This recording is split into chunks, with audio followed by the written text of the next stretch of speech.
Mentally or physically, success could be defined as getting up just one more time after you've been knocked down over and over and over again. I'm T.Wood, and this is Triumph for Moments, where I highlight successful moments in life that are far beyond the surface to inform, encourage, and inspire people to triumph over their life's challenges. With me today, I have the one and only Mr. Floyd Wright. He was born here in Baltimore, Maryland. He has a bachelor's degree in accounting from the Morgan State University. He is a member of the Morgan State University President's Committee for the University Choir. He also has his own tax practice where he provides business knowledge to clients as well as income tax services. He is the author of the book, Poems of Detention. He is, ladies, I repeat this, he is happily married with a daughter and a lovely grandson. Welcome, my brother, welcome. Thank you, my brother. How are you? I'm doing great, and how are you today? Pretty good, pretty good, pretty good. First and foremost, I want to send a major shout out to Terra Loft Consulting for where we're at here in Baltimore, Maryland at Terra Cafe. We appreciate you housing us here, and we want to just send some love out to y'all here in Baltimore, Maryland. All right, so let's just get right into it, my brother Floyd. Let's get right into it. What does a regular day look like for you? If I'm correct, you're retired right now. Yes, I'm retired. Okay, so waking up in the morning, is it push-ups, sit-ups, what we do? Well, like, what's our regular routine for you? Routine, a little exercises in the morning, but definitely checking my phone for any messages that may be coming my way that may help to alter my day. My emails and text messages and maybe some phone calls. And then I spend my morning with my grandson, getting him ready for school. School started on Monday, and prior to that he was in a daycare, and it was getting him to his daycare assignment, and in the afternoon getting him to his karate classes. Now, do you find it a challenge sometimes getting your grandson ready in the morning, or is it always easy breezy? It's pretty smooth, because he's pretty independent. He knows what he wants to wear, he knows how he wants to look, he knows what toy, whatever he wants to take with him that day, and he's on his own course. Okay. Well, I tell you what, let's jump right on into it. Yeah. How would you describe growing up here in Baltimore, Maryland? Great. So I've been in Baltimore all my life. I did my elementary education here, middle school, high school, and college here in Baltimore. It's been a great experience. I was raised in an area called Gilmore Homes, which is a housing project. And then later in life, in my elementary school, my parents and I, we moved to Pimlico. A lot of people know where Pimlico Racetrack is. We lived in the Pimlico area. I went to Pimlico Junior High School, and later on I went to Northwestern High School. Mother and father? Yes. Okay. And at the time that I went to Northwestern, that's when I got my good education of learning about being a part of business. I studied what they call a commercial business course at Northwestern High School. And from that, that's what made me decide to go into college at Morgan State and to major in accounting. Let me ask you this here. Let's take a step back before that section here. You had siblings growing up? Yes. Okay. I have a brother and two sisters, and they're deceased. My sisters and my brother are deceased at this point, and we're just survived by one sister. One sister. Okay. Now let's take a step back growing up here. Okay. So growing up, sometimes, usually it's the oldest sibling, if you will, followers. It's the oldest sibling that usually is the boss between all the siblings. Is that the case with you and your siblings when you was growing up? I was the baby, so I was the youngest. So pretty much when I was around, they were ready to leave the house. You know, get married and leave the house. So I was home with mom and dad. Okay. So you can safely say that mom and dad didn't have to do no find creative ways to keep you in line. I say that because I'm from the country. Okay. And you know, my mom found creative ways to keep me straight. Okay. You know, when I wasn't when I was acting up. So I was wondering how did that go in your home as far as? No, pretty much I was pretty solemn in my own world, and just the neighborhood we lived in, a lot of young people lived there also. So we had opportunity to do a lot of outside playing and learning things and going to the playground and playing basketball and things like that. Okay. So let's jump back to the Morgan State University. Yes. You know, describe your college experience there. How would you describe it? Believe it or not, it was a very wonderful experience. Just going on that campus the first time and going through a process of doing an application and finding out courses you had to take, and then actually going to classes.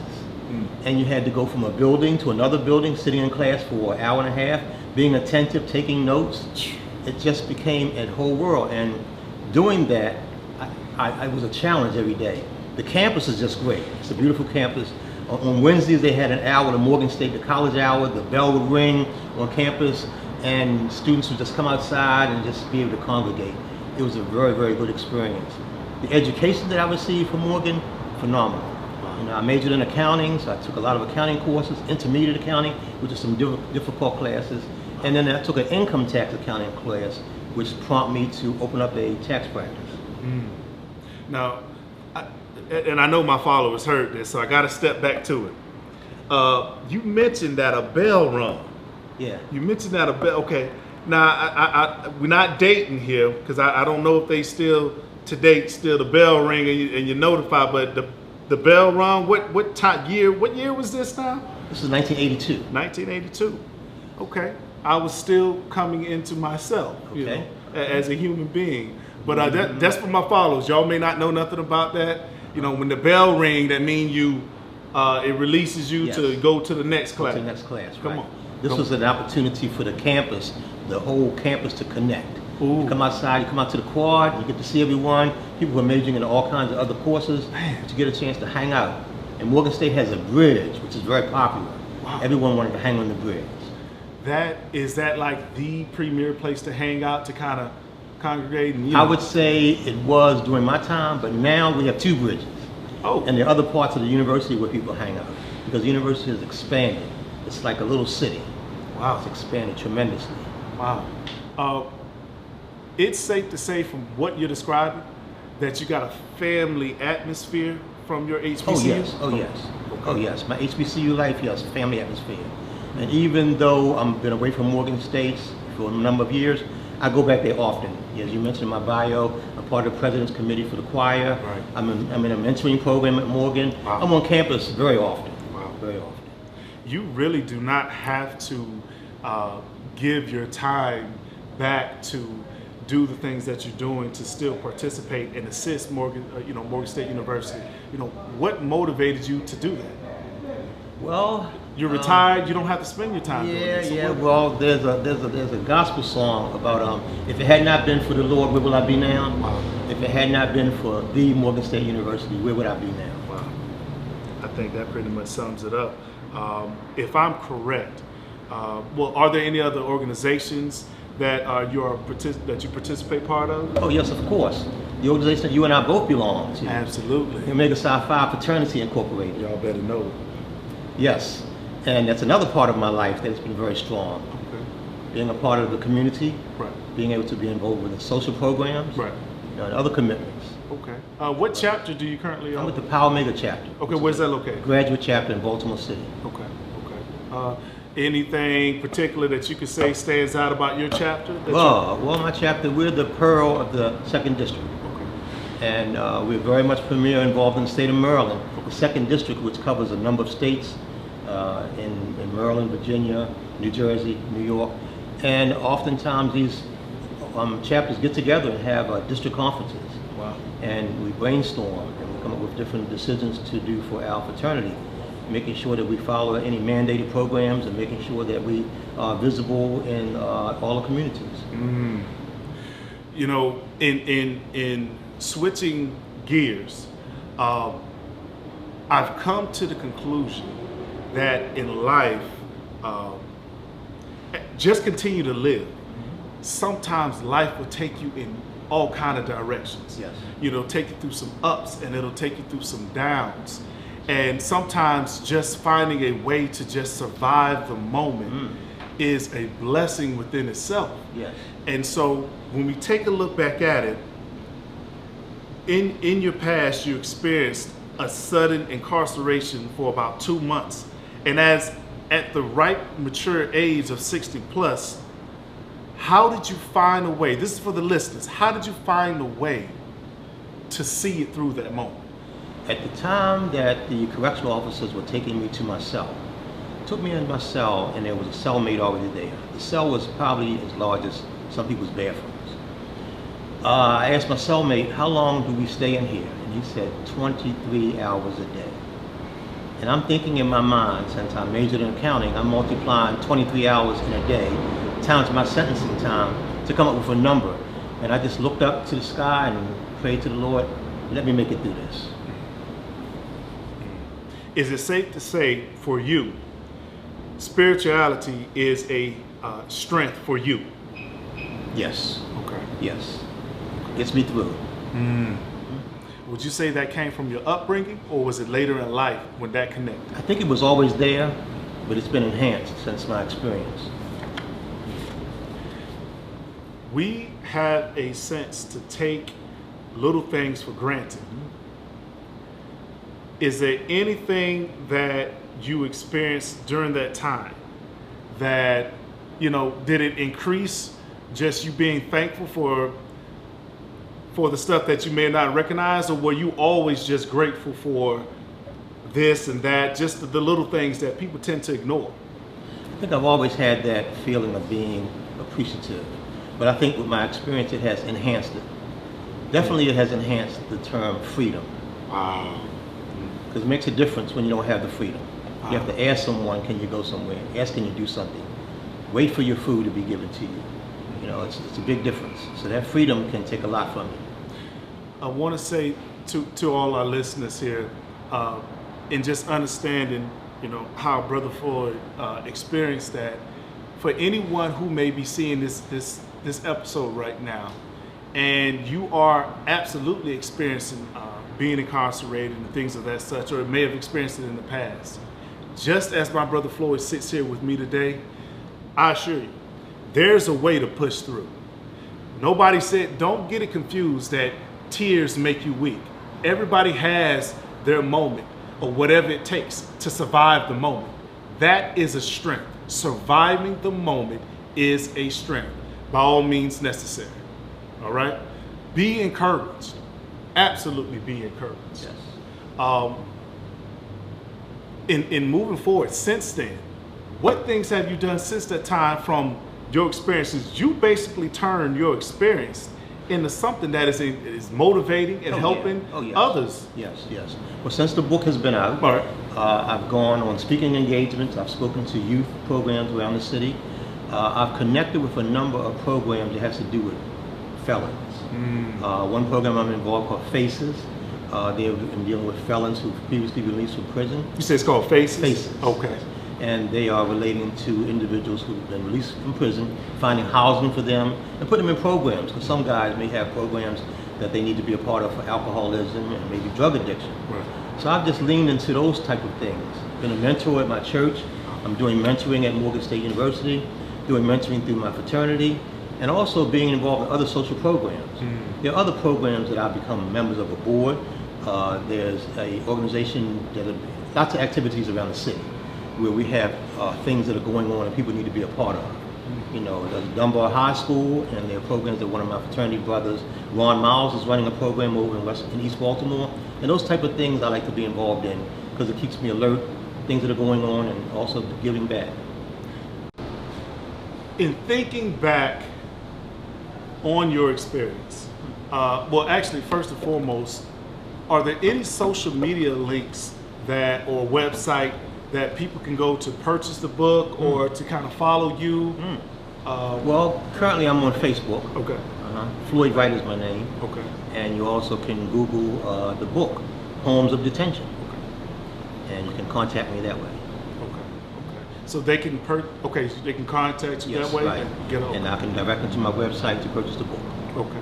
If they provide their name and information, you can get an autograph Yes. book, if I'm correct. Yes, if you go to my website, you order through the website, you'll get an autographed book sent to your home. Okay. So now, listeners, pay close attention here.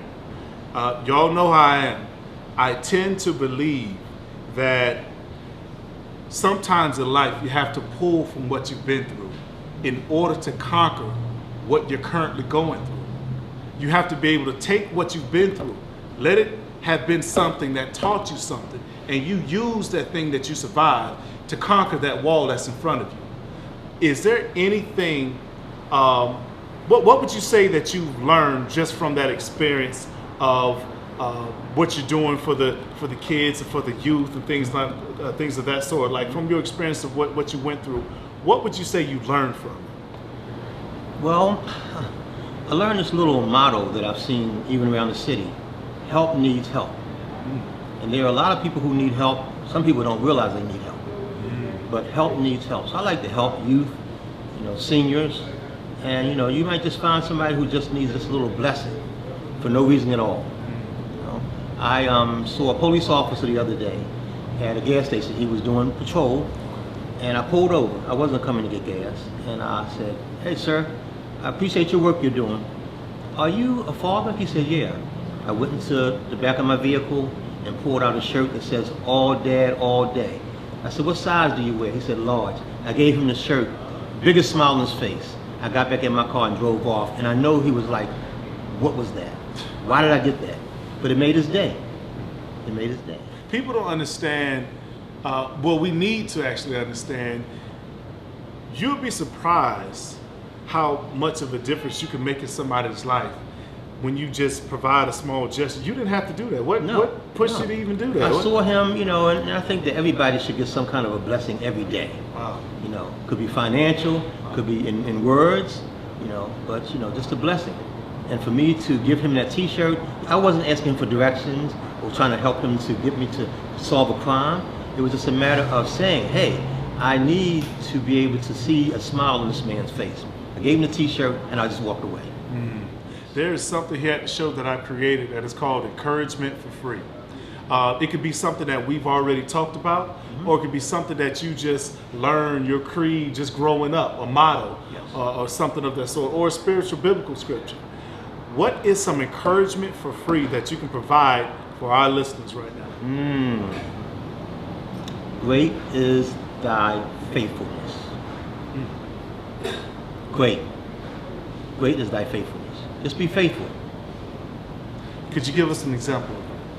Just being faithful daily in your daily walk. Just being faithful, whether it be personal, family, biblical, social. Just take it. Just take it and be faithful. That's all you have at the end of the day. What about for the individuals that are frustrated and want to give up? You don't give up. You don't give up. Mr. Floyd Wright, I really want to continue. You want to persevere. Right. Just use perseverance. Take you all the way to the end of the road. I really want to thank you for coming on to the show here and being a part of it. You know that you are a part of the family. Yes. Is there anything else you'd like to express to our listeners? No, I think that we've covered a lot. I appreciate the opportunity, and hopefully let your listeners, followers can appreciate what we did for them today. Absolutely, absolutely. To all of my followers, as my brother Floyd Wright said, sometimes you have to just kind of stay in that moment and press forward, no matter the things that are thrown at you. And as I said before, don't give up. Sometimes in life, you must fail in order to succeed. But one thing must remain certain. Under no circumstances do you ever, ever, ever give up. I'm Trying for Moments with T.Wood. Got my brother Floyd Wright with me. Yes. Take care.